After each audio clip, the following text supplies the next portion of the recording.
The nervous system is responsible for everything that happens to us from the time that we're born until the time we die. But that really boils down to only 5 things.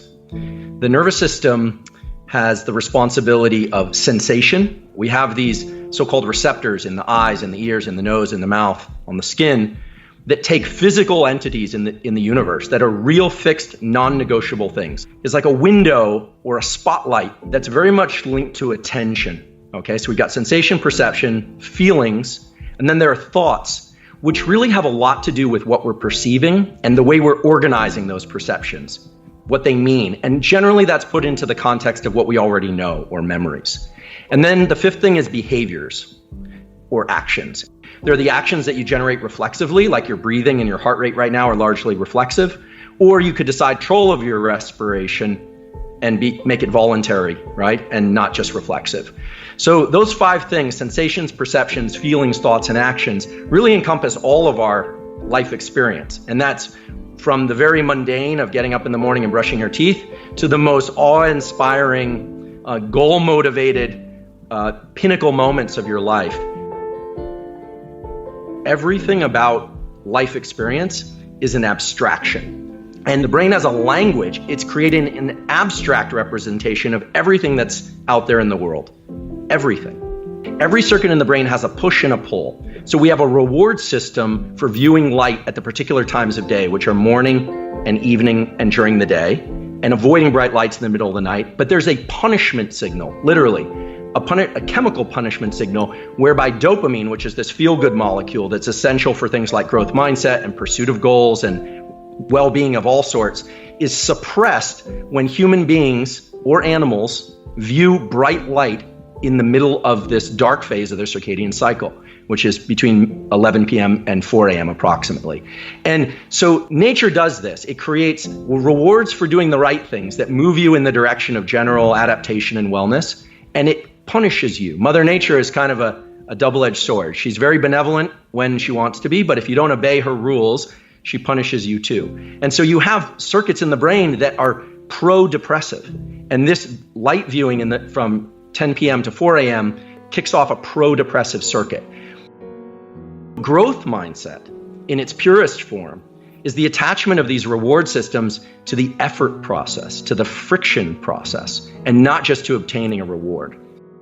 So dopamine is involved in reward, but it's also involved in the pursuit of rewards. And so as you reach a milestone, or as you tell yourself, I'm on the right track, this friction I'm feeling, this late night, this early morning, this hard conversation with somebody that doesn't feel good, I'm going to tell myself this is for a larger purpose.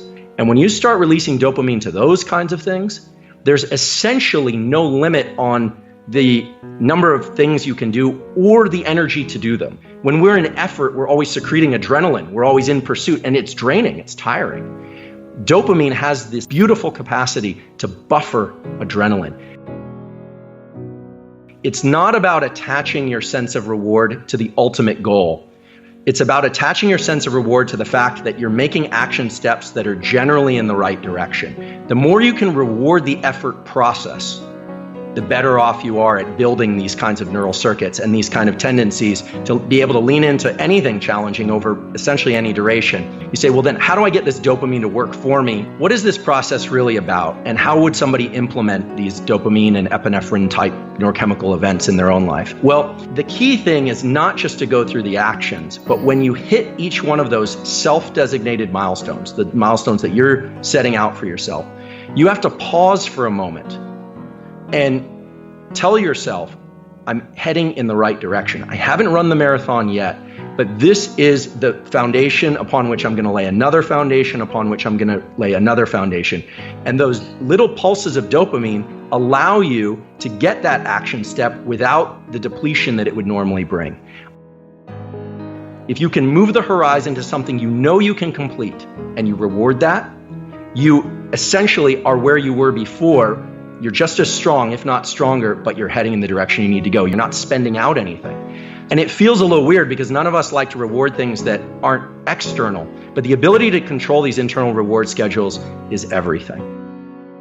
My laboratory did an experiment where we're looking at fear that either trigger freezing, or running and hiding. There's a brain area that's in your brain and my brain that triggers a third option, not run and hide, not freeze, but forward confrontation. When we move forward in the face of a threat, we suppress activity of the amygdala through physical action of moving forward, and there's a signal sent to the areas of the brain that control dopamine reward. So to make this a little more succinct, it's really forward movement, action, pushing yourself across that threshold not only rewards you, but it suppresses activity of the fear centers in the brain. And these are ancient hardwired mechanisms. These aren't hacks. These are things that Mother Nature installed in us. We can be driven from a place of anger, frustration, and revenge, or we can be driven from a place of love, gratitude, and etc. I'm not here to judge which one is better or worse, but the nervous system doesn't distinguish between them. So if you're the kind of person that needs to kind of budge yourself into something, great. If you're the kind of person that wants to do things from more of a warm, fuzzy feeling, that's fine too. I don't believe that it's very easy to suppress negative thoughts.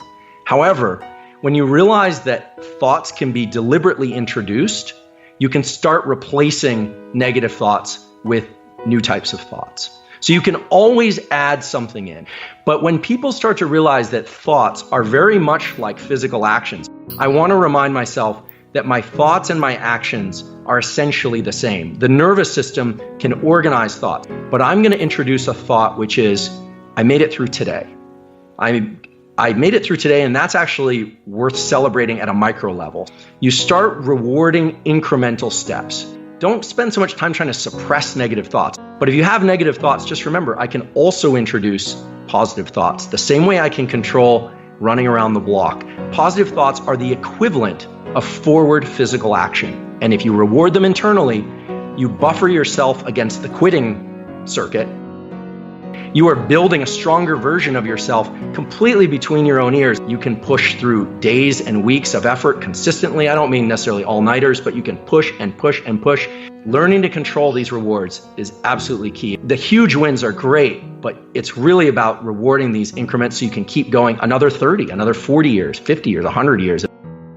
Hypnosis inevitably involves relaxing the nervous system, going into a state of deeper relaxation so that our analysis of space and time is slightly dismantled. You have to have focus, especially as an adult. You need acetylcholine released, but hypnosis seems to capture both the high attentional state and the deep relaxation at the same time.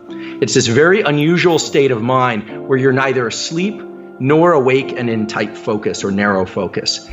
And it's very clear that it leads to these rapid changes in behavior because you're rewiring the brain. And the reason you're able to rewire the brain so quickly is because you're getting the trigger event, the focus, and you're also getting the relaxation event simultaneously.